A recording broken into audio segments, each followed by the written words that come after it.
నమస్తే అండి. ఓం విఘ్నేశ్వరాయ నమః.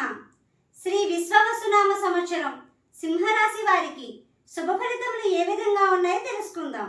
సింహరాశిలోనికి వచ్చే నక్షత్రాలు మక 1, 2, 3, 4 పాదములు, పుబ్బ 1, 2, 3, 4 పాదములు, ఉత్తర 1వ పాదముకు చెందినవారు సింహరాశిలోనికి వస్తారు. సింహరాశి వారికి ఈ సంవత్సరం రాజ్యపూజ్యం 3, అవమానం 6, ఆదాయం 11, వ్యయం 11 ఉంటుంది. ఈ రాశివారు ఎక్కువగా సమయానికి ప్రాధాన్యత ఇవ్వడంలో ప్రముఖ పాత్ర పోషిస్తారు. ఎదుటివారిని ఎక్కువగా ఆకట్టుకునే విధంగా ఉంటారు. అందరితో స్నేహభావంతో ఉంటారు. ప్రతి విషయంలో ఓర్పు సహనంతో వ్యవహరించవలసిన సమయంగా చెప్పవచ్చు. ఈ సంవత్సరం నూతన గృహ నిర్మాణ కార్యక్రమాలు చేపడతారు. అనుకున్న సమయానికి పనులు సజావుగా పూర్తి అవుతాయి. ఆస్తులు మరియు ఇతర విలువైన వస్తువులు కొనుగోలు చేసే ప్రయత్నాలు ఫలిస్తాయి. ఎప్పటి నుండో పెండింగ్లో ఉన్న స్థిరాస్తుల విషయంలో పరిష్కారం లభిస్తుంది. ఖర్చుల విషయంలో దృష్టి సాధించవలసిన సమయం.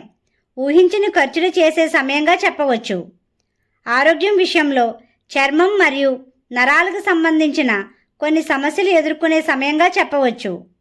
తీసుకునే ఆహారంలో జాగ్రత్త వహించండి. ఈ రాశివారు కుటుంబ సభ్యులతో సంతోషంగా ఉంటారు. వారి కోసం ఖర్చులు చేస్తారు. జీవిత భాగస్వామితో అన్యోన్యంగా ఉంటారు. ముఖ్యమైన పనులు ప్రారంభించే సమయంలో జీవిత భాగస్వామితో చర్చించండి. తీర్థయాత్రలు దర్శించుకుంటారు. ఎక్కువగా ఆధ్యాత్మిక భావంతో ఉంటారు. ప్రతి ఒక్కరిని ఎక్కువగా నమ్మే విధంగా ఉండకండి. నమ్మక ద్రోహానికి గురయ్యే సమయంగా చెప్పవచ్చు. ఎప్పటి నుండో పెండింగ్లో ఉన్న పనులు పూర్తి అయ్యే సమయంగా చెప్పవచ్చు. ఈ రాశివారు ఈ సంవత్సరం ఆదాయ మార్గాలు పెంచుకోవడానికి బాధ్యతగా ఉండవలసిన సమయం. రుణ సమస్యలు ఉన్నవారు ధైర్యంగా ముందుకు సాగండి. మే 15 తరువాత మీ సమస్యలకు పరిష్కారం లభించే సమయంగా చెప్పవచ్చు. ప్రశాంత వాతావరణం లభిస్తుంది. మీ చేతులతో రుణాలు ఇచ్చినా తీసుకున్నా కూలంకషంగా నిర్ణయాలు తీసుకోండి. మీకు సంబంధం లేని విషయాల జోలికి వెళ్ళకండి. కొన్ని సమస్యలు ఎదుర్కొంటారు. ఇంట్లో నుండి బయటకు వెళ్లే ముందు శ్రీరామనామాన్ని స్మరించండి. ఈ రాశివారు తూర్పు ఉత్తర ద్వారములు అనుకూలమైన మార్గం. మధ్యవర్తిత్వ వ్యవహారాలు చేసే సమయంలో కీలక నిర్ణయాలు తీసుకుంటారు. మీ చేతులతో కొన్ని శుభ కార్యక్రమాలు చేస్తారు. కోర్టు వ్యవహారాల విషయాలు ఆలస్యమైనప్పటికీ ఆశించిన ఫలితాలు ఉంటాయి. ఉద్యోగస్తులకు సజావుగా ఉంటుంది. ప్రమోషన్ల కోసం చూసే వారికి ఏప్రిల్ 27 తరువాత అనుకూలమైన సమయంగా చెప్పవచ్చు. ఉద్యోగ ప్రయత్నంలో ఉన్న వారికి ఏకాగ్రత అవసరం.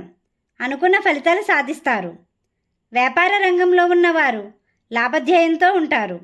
తెలివి నైపుణ్యంతో ముందుకు సాగవలసిన సమయం. ఆశించిన లాభాలు గణిస్తారు.